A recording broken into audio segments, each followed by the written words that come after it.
أعوذ بالله من الشيطان الرجيم. بسم الله الرحمن الرحيم. قال الملأ الذين استكبروا من قومه لنخرجنك يا شعيب والذين آمنوا معك من قريتنا أو لتعودن في ملتنا. قال أولو كنا كارهين قد افترينا على الله كذبا إن عدنا في ملتكم بعد إذ نجانا الله منها وما يكون لنا أن نعود فيها إلا أن يشاء الله ربنا وسع ربنا كل شيء علما على الله توكلنا ربنا افتح بيننا وبين قومنا بالحق وأنت خير الفاتحين. وقال الملأ الذين كفروا من قومه لئن اتبعتم شعيبا إنكم إذا لخاسرون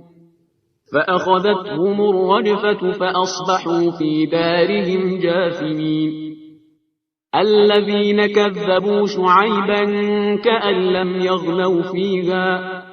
الذين كذبوا شعيبا كانوا هم الخاسرين. فتولى عنهم وقال يا قوم لقد أبلغتكم رسالات ربي ونصحت لكم فكيف آسى على قوم كافرين. وما أرسلنا في قرية من نبي إلا أخذنا أهلها بالبأساء والضراء لعلهم يضرعون ثم بدلنا مكان السيئة الحسنة حتى عفوا وقالوا قد مس آباءنا الضراء والسراء فأخذناهم بغتة وهم لا يشعرون. ولو أن أهل القرى آمنوا واتقوا لفتحنا عليهم بركات من السماء والأرض ولكن كذبوا فأخذناهم بما كانوا يكسبون. أفأمن أهل القرى أن يأتيهم بأسنا بياتا وهم نائمون أوأمن أهل القرى أن يأتيهم بأسنا ضحى وهم يلعبون. أفأمنوا مكر الله فلا يأمن مكر الله إلا القوم الخاسرون. أولم يهد للذين يرثون الأرض من بعد أهلها أن لو نشاء أصبناهم بذنوبهم ونطبع على قلوبهم فهم لا يسمعون. تلك القرى نقص عليك من أنبائها ولقد جاءتهم رسلهم بالبينات فما كانوا ليؤمنوا بما كذبوا من قبل كذلك يطبع الله على قلوب الكافرين. وما وجدنا لأكثرهم من عهد وإن وجدنا أكثرهم لفاسقين. ثم بعثنا من بعدهم موسى بآياتنا إلى فرعون وملئه فظلموا بها فانظر كيف كان عاقبة المفسدين. وقال موسى يا فرعون إني رسول من رب العالمين حقيق على أن لا أقول على الله إلا الحق قد جئتكم ببينة من ربكم فأرسل معي بني إسرائيل. قال إن كنت جئت بآية فأت بها إن كنت من الصادقين فألقى عصاه فإذا هي ثعبان مبين ونزع يده فإذا هي بيضاء للناظرين قال الملأ من قوم فرعون إن هذا لساحر عليم يريد أن يخرجكم من أرضكم فماذا تأمرون قالوا أرجه وأخاه وأرسل في المدائن حاشرين يأتوك بكل ساحر عليم وجاء السحرة فرعون قالوا إن لنا لأجرا إن كنا نحن الغالبين قال نعم وإنكم لمن المقربين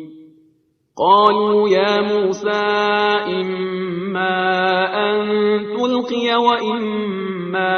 أن نكون نحن الملقين قال ألقوا فلما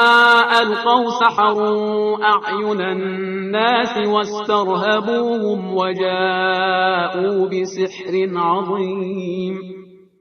وأوحينا إلى موسى أن ألق عصاك فإذا هي تلقف ما يأفكون فوقع الحق وبطل ما كانوا يعملون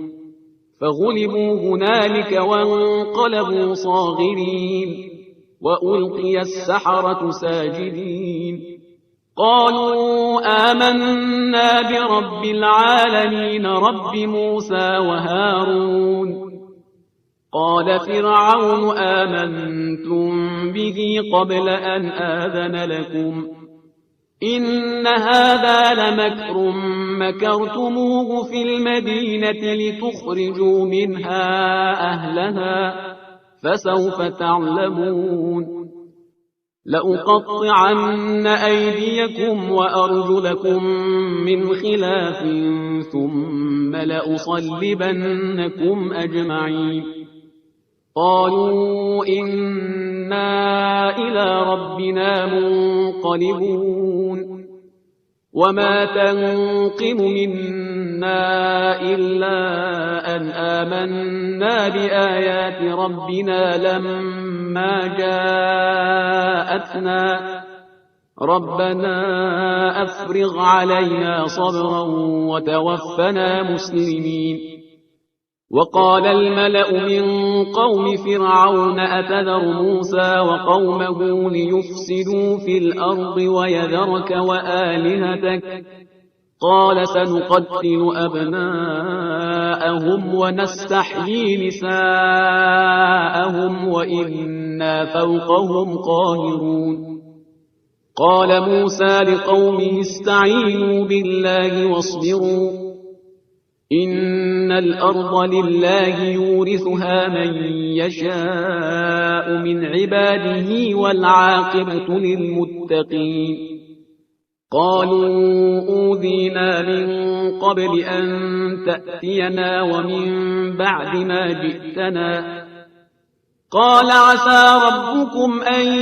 يهلك عدوكم ويستخلفكم في الأرض فينظر كيف تعملون ولقد أخذنا آل فرعون بالسنين ونقص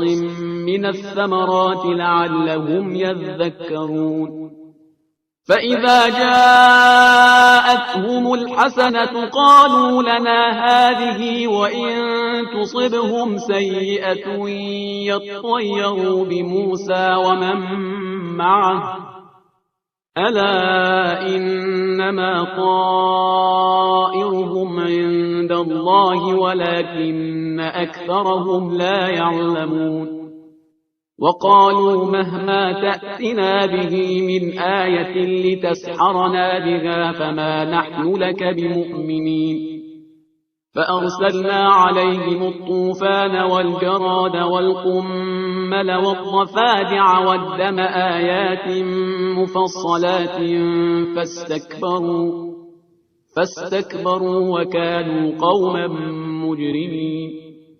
ولما وقع عليهم الرجز قالوا يا موسى ادع لنا ربك بما عهد عندك لئن كشفت عنا الرجز لنؤمنن لك ولنرسلن معك بني إسرائيل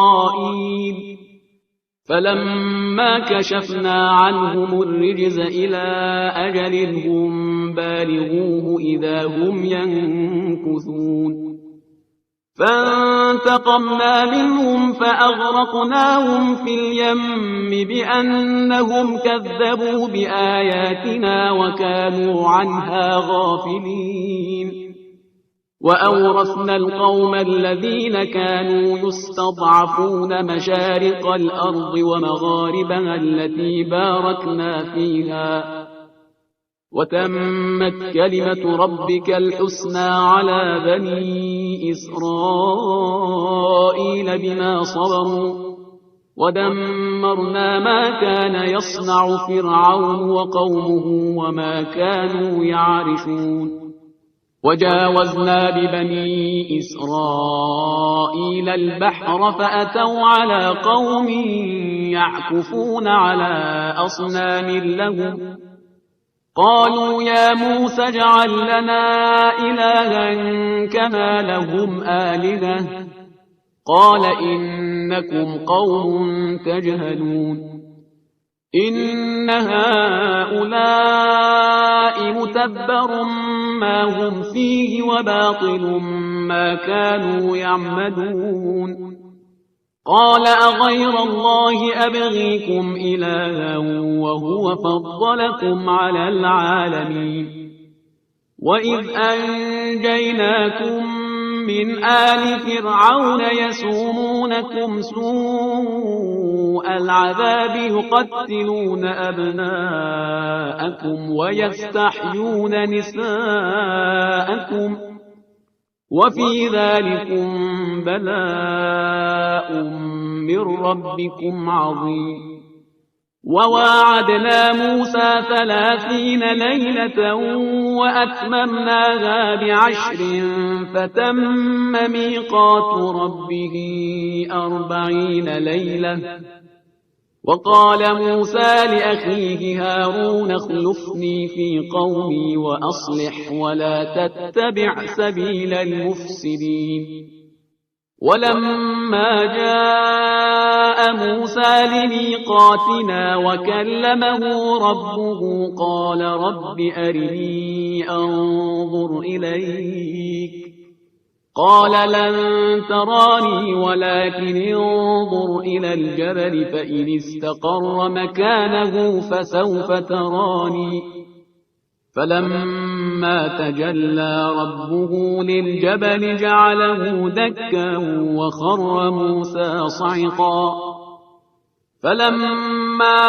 أفاق قال سبحانك تبت إليك وأنا أول المؤمنين قال يا موسى إني اصطفيتك على الناس برسالاتي وبكلامي فخذ ما آتيتك وكن من الشاكرين وكتبنا له في الألواح من كل شيء موعظة وتفصيلا لكل شيء فخذها بقوة وأمر قومك يأخذوا بأحسنها سأريكم دار الفاسقين سأصرف عن آياتي الذين يتكبرون في الأرض بغير الحق وإن يروا كل آية لا يؤمنوا بها وإن وإن يروا سبيل الرشد لا يتخذوه سبيلا وإن يروا سبيل الغي يتخذوه سبيلا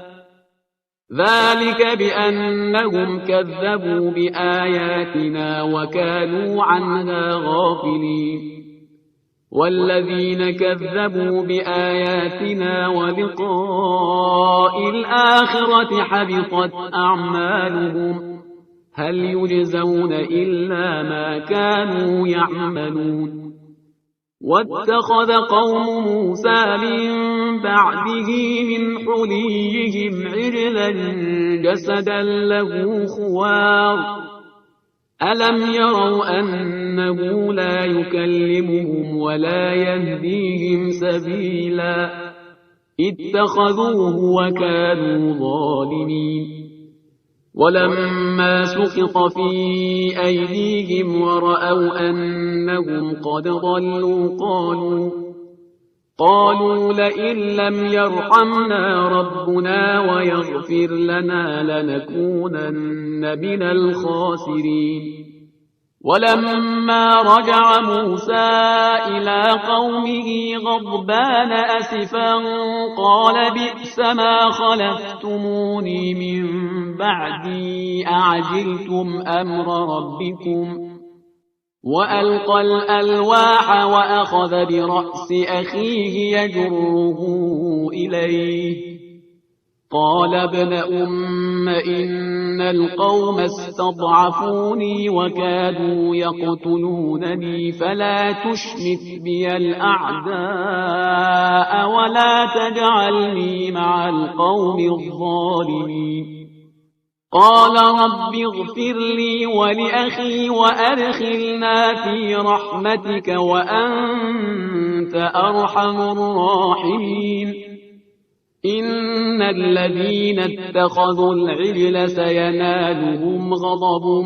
من ربهم وذلة في الحياة الدنيا وكذلك نجزي المفترين والذين عملوا السيئات ثم تابوا من بعدها وآمنوا إن ربك من بعدها لغفور رحيم ولما سكت عن موسى الغضب أخذ الألواح وفي نسختها هدى ورحمة للذين هم لربهم يرهبون واختار موسى قومه 70 رجلا لميقاتنا فلما أخذتهم الرجفة قال رب لو شئت أهلكتهم من قبل وإياي أتهلكنا بما فعل السفهاء منا إن هي إلا فتنتك تضل بها من تشاء وتهدي من تشاء أنت ولينا فاغفر لنا وارحمنا وأنت خير الغافرين واكتب لنا في هذه الدنيا حسنة وفي الآخرة إنا هدنا إليك قال عذابي أصيب به من أشاء ورحمتي وسعت كل شيء فسأكتبها للذين يتقون ويؤتون الزكاة والذين هم بآياتنا يؤمنون الذين يتبعون الرسول النبي الأمي الذي يجدونه مكتوبا عندهم في التوراة والإنجيل الذي يجدونه مكتوبا عندهم في التوراة والإنجيل يأمرهم بالمعروف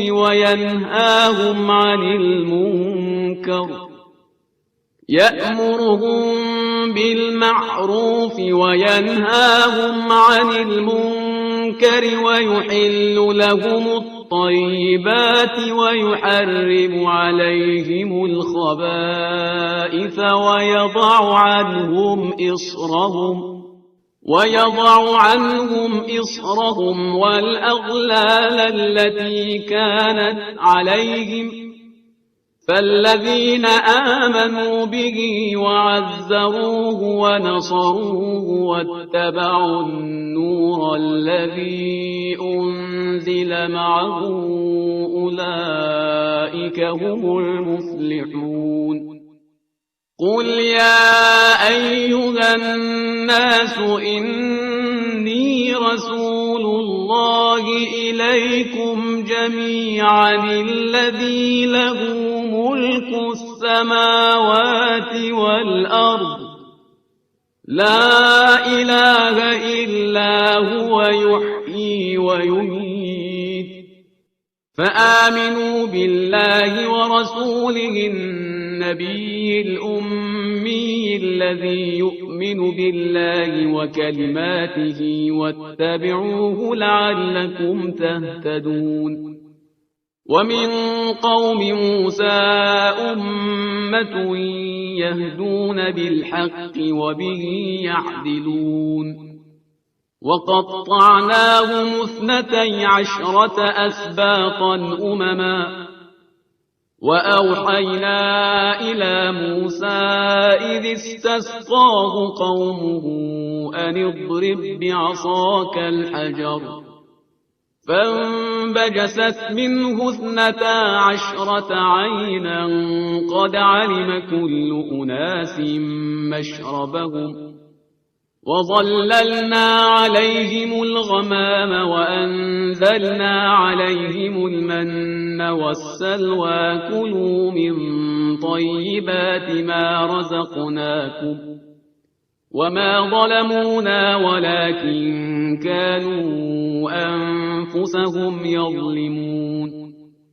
وإذ قيل لهم اسكنوا هذه القرية وكلوا منها حيث شئتم وقولوا حطة وادخلوا الباب سجدا نغفر لكم خطيئاتكم سنزيد المحسنين فبدل الذين ظلموا منهم قولا غير الذي قيل لهم فأرسلنا عليهم رجزا من السماء بما كانوا يظلمون واسألهم عن القرية التي كانت حاضرة البحر إذ يعدون في السبت إذ تأتيهم حيتانهم يوم سبتهم شرعا ويوم لا يسبتون لا تأتيهم كذلك نبلوهم بما كانوا يفسقون وإذ قالت أمة منهم لم تعظون قوما الله مهلكهم أو معذبهم عذابا شديدا قالوا معذرة إلى ربكم ولعلهم يتقون فلما نسوا ما ذكروا به أنجينا الذين ينهون عن السوء وأخذنا الذين ظلموا بعذاب بئيس بما كانوا يفسقون فلما عتوا عما نهوا عنه قلنا لهم كونوا قردة خاسئين وإذ تأذن ربك ليبعثن عليهم إلى يوم القيامة من يسومهم سوء العذاب إن ربك لسريع العقاب وإنه لغفور رحيم وقطعناهم في الأرض أمما منهم الصالحون ومنهم دون ذلك وبلوناهم بالحسنات والسيئات لعلهم يرجعون فخلف من بعدهم خلف ورثوا الكتاب يأخذون عرض هذا الأدنى ويقولون سيغفر لنا وإن يأتهم عرض مثله يأخذوه ألم يؤخذ عليهم ميثاق الكتاب ألا يقولوا على الله إلا الحق ودرسوا ما فيه والدار الآخرة خير للذين يتقون أفلا تعقلون والذين يمسكون بالكتاب وأقاموا الصلاة إنا لا نضيع أجر المصلحين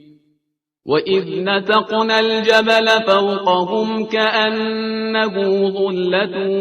وظنوا أنه واقع بهم خذوا ما آتيناكم بقوة واذكروا ما فيه لعلكم تتقون وإذ أخذ ربك من بني آدم من ظهورهم ذريتهم وأشهدهم على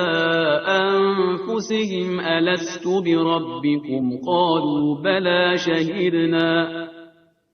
أن تقولوا يوم القيامة إنا كنا عن هذا غافلين أو تقولوا إنما أشرك آباؤنا من قبل وكنا ذرية من بعدهم أفتهلكنا بما فعل المبطلون وكذلك نفصل الآيات ولعلهم يرجعون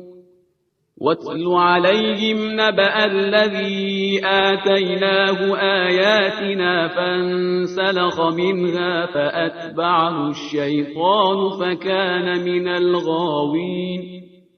ولو شئنا لرفعناه بها ولكنه أخلد إلى الأرض واتبع هواه فمثله كمثل الكلب إن تحمل عليه يلهث أو تتركه يلهث ذلك مثل القوم الذين كذبوا بآياتنا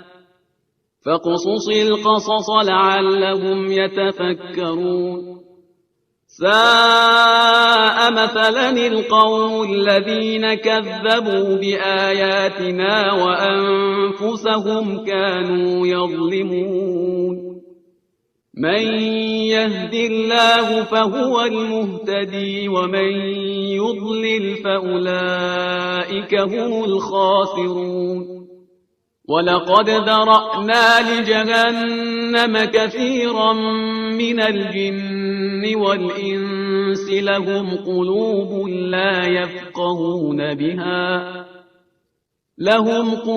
لا يفقهون بها ولهم أعين لا يبصرون بها ولهم آذان لا يسمعون بها أولئك كالأنعام بل هم أضل أولئك هم الغافلون ولله الأسماء الحسنى فادعوه بها وذروا الذين يلحدون في أسمائه سيجزون ما كانوا يعملون وممن خلقنا أمة يهدون بالحق وبه يعدلون والذين كذبوا بآياتنا سنستدرجهم من حيث لا يعلمون وأملي لهم إن كيدي متين أولم يتفكروا ما بصاحبهم من جنة إن هو إلا نذير مبين أولم ينظروا في ملكوت السماوات والأرض وما خلق الله من شيء وأن عسى أن يكون قد اقترب أجلهم فبأي حديث بعده يؤمنون من يضلل الله فلا هادي له ويذرهم في طغيانهم يعمهون يسألونك عن الساعة أيان مرساها قل إنما علمها عند ربي لا يجليها لوقتها إلا هو ثقلت في السماوات والأرض لا تأتيكم إلا بغتة يسألونك كأنك حفي عنها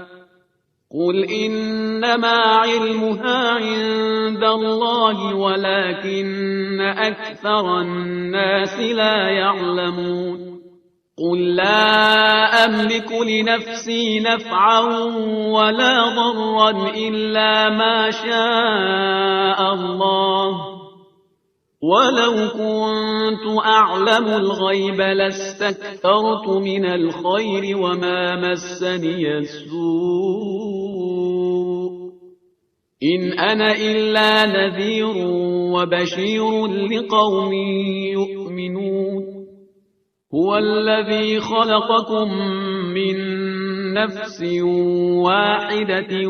وجعل منها زوجها ليسكن إليها فلما تغشاها حملت حملا خفيفا فمرت به فلما أثقلت دعوا الله ربهما لئن آتيتنا صالحا لنكونن من الشاكرين فلما آتاهما صالحا جعلا له شركاء فيما آتاهما فتعالى الله عما يشركون أيشركون ما لا يخلق شيئا وهم يخلقون ولا يستطيعون لهم نصرا ولا أنفسهم ينصرون وإن تدعوهم إلى الهدى لا يتبعوكم سواء عليكم أدعوتموهم أم أنتم صامتون إن الذين تدعون من دون الله عباد أمثالكم فدعوهم فليستجيبوا لكم إن كنتم صادقين ألهم أرجل يمشون بها أم لهم أيدي يبطشون بها أم لهم أعين يبصرون بها أم لهم آذان يسمعون بها قل ادعوا شركاءكم ثم كيدون فلا تنظرون إن وليي الله الذي نزل الكتاب وهو يتولى الصالحين والذين تدعون من دونه لا يستطيعون نصركم ولا أنفسهم ينصرون وإن تدعوهم إلى الهدى لا يسمعوا وتراهم ينظرون إليك وهم لا يبصرون خذ العفو وأمر بالعرف وأعرض عن الجاهلين وإما ينزغنك من الشيطان نزغ فاستعذ بالله إنه سميع عليم إن الذين اتقوا إذا مسهم طائف من الشيطان تذكروا فإذا هم مبصرون وإخوانهم يمدونهم في الغي ثم لا يقصرون وإذا لم تأتهم بآية قالوا لولا اجتبيتها قل إنما أتبع ما يوحى إلي من ربي هذا بصائر من ربكم وهدى ورحمة لقوم يؤمنون وإذا قرئ القرآن فاستمعوا له وأنصتوا لعلكم ترحمون واذكر ربك في نفسك تضرعا وخيفة ودون الجهر من القول بالغدو والآصال ولا تكن من الغافلين إن الذين عند ربك لا يستكبرون عن عبادته ويسبحونه وله يسجدون بسم الله الرحمن الرحيم يسألونك عن الأنفال قل الأنفال لله والرسول فاتقوا الله وأصلحوا ذات بينكم وأطيعوا الله ورسوله إن كنتم مؤمنين إنما المؤمنون الذين إذا ذكر الله وجلت قلوبهم وإذا تليت عليهم آياته زادتهم إيمانا وعلى ربهم يتوكلون الذين يقيمون الصلاة ومما رزقناهم ينفقون أولئك هم المؤمنون حقا لهم درجات عند ربهم ومغفرة ورزق كريم كما أخرجك ربك من بيتك بالحق وإن فريقا من المؤمنين لكارهون يجادلونك في الحق بعدما تبين كأنما يساقون إلى الموت وهم ينظرون وإذ يعدكم الله إحدى الطائفتين أنها لكم وتودون أن غير ذات الشوكة تكون لكم ويريد الله أن يحق الحق بكلماته ويقطع دابر الكافرين ليحق الحق ويبطل الباطل ولو كره المجرمون إذ تستغيثون ربكم فاستجاب لكم أني ممدكم ب1000 من الملائكة مردفين وما جعله الله إلا بشرى ولتطمئن به قلوبكم وما النصر إلا من عند الله إن الله عزيز حكيم إذ يغشيكم النعاس أمنة منه وينزل عليكم من السماء ماء ليطهركم به وينزل عليكم من السماء ماء ليطهركم به ويذهب عنكم رجز الشيطان وليربط على قلوبكم ويثبت به الأقدام إذ يوحي ربك إلى الملائكة أني معكم فثبتوا الذين آمنوا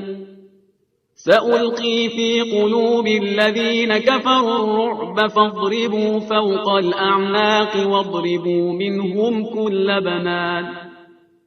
ذلك بأنهم شاقوا الله ورسوله ومن يشاقق الله ورسوله فإن الله شديد العقاب ذلكم فذوقوه وأن للكافرين عذاب النار يا أيها الذين آمنوا إذا لقيتم الذين كفروا زحفا فلا تولوهم الأدبار ومن يولهم يومئذ دبره إلا متحرفا لقتال أو متحيزا إلى فئة فقد باء بغضب من الله ومأواه جهنم وبئس المصير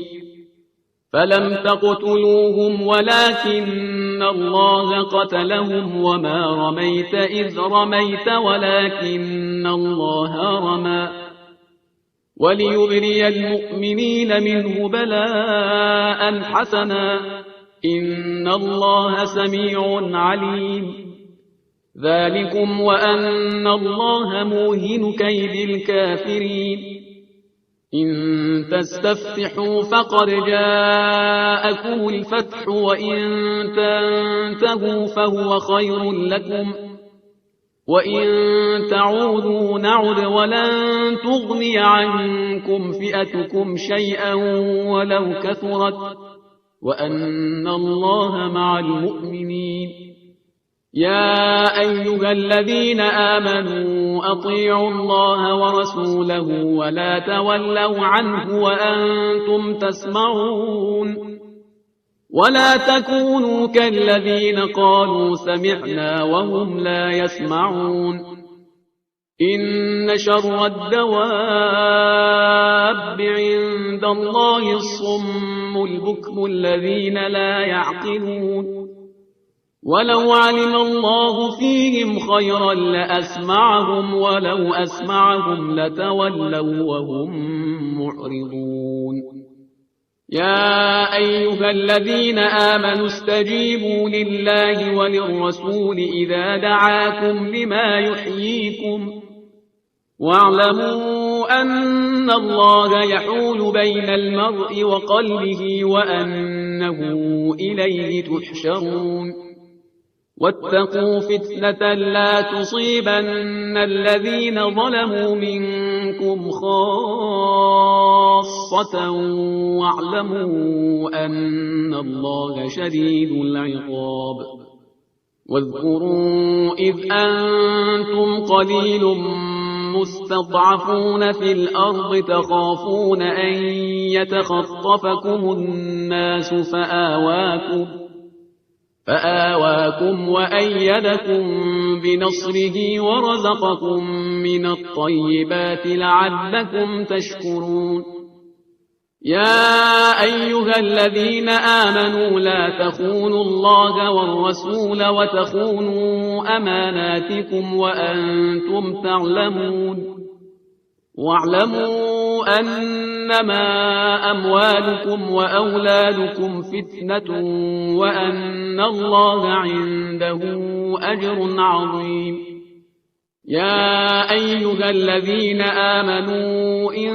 تتقوا الله يجعل لكم فرقانا ويكفر عنكم سيئاتكم ويغفر لكم والله ذو الفضل العظيم وإذ يمكر بك الذين كفروا ليثبتوك أو يقتلوك أو يخرجوك ويمكرون ويمكر الله والله خير الماكرين وإذا تتلى عليهم آياتنا قالوا قد سمعنا لو نشاء لقلنا مثل هذا إن هذا إلا أساطير الأولين وإذ قالوا اللهم إن كان هذا هو الحق من عندك فأمطر علينا حجارة من السماء أو ائتنا بعذاب أليم وما كان الله ليعذبهم وأنت فيهم وما كان الله معذبهم وهم يستغفرون وما لهم ألا يعذبهم الله وهم يصدون عن المسجد الحرام وما كانوا أولياءه إن أولياؤه إلا المتقون ولكن أكثرهم لا يعلمون وما كان صلاتهم عند البيت إلا مكاء وتصدية فذوقوا العذاب بما كنتم تكفرون إن الذين كفروا ينفقون أموالهم ليصدوا عن سبيل الله فسينفقونها ثم تكون عليهم حسرة ثم يغلبون والذين كفروا إلى جهنم يحشرون ليميز الله الخبيث من الطيب ويجعل الخبيث بعضه على بعض فيركمه جميعا فيجعله في جهنم أولئك هم الخاسرون قل للذين كفروا إن ينتهوا يغفر لهم ما قد سلف وإن يعودوا فقد مضت سنة الأولين وقاتلوهم حتى لا تكون فتنة ويكون الدين كله لله فإن انتهوا فإن الله بما يعملون بصير وإن تولوا فاعلموا أن الله مولاكم نعم المولى ونعم النصير